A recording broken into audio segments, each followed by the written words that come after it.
Without using a single iron nail, but only a few wooden beams, they dared to build this temple on a sheer cliff 60 meters above the ground. Despite enduring fierce winds, heavy rain, and multiple earthquakes, it has stood firm and unmoved for more than 1,500 years. How was this possible? Imagine first carving holes into a cliff face and inserting wooden beams to build a small house. In this way, you and your close friends could enjoy a peaceful life in seclusion.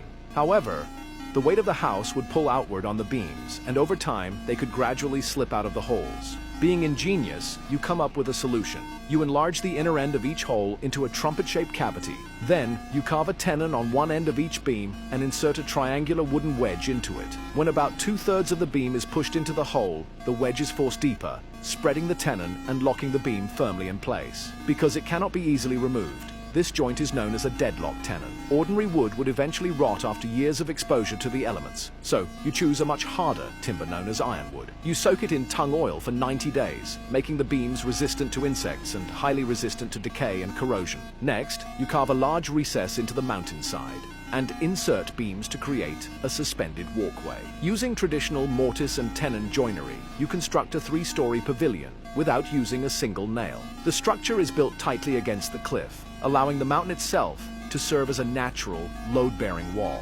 To withstand earthquakes, you add supporting columns beneath the beams. These supports normally bear little weight, but during seismic activity, they engage and absorb forces. The site also enjoys several natural advantages. The huge overhanging rock above protects the structure from rainwater, while the mountains in front shield it from intense sunlight. The temple receives only 3 to 4 hours of direct sunlight each day, preventing the wood from aging and cracking due to prolonged exposure. Congratulations! You have successfully built the Hanging Temple.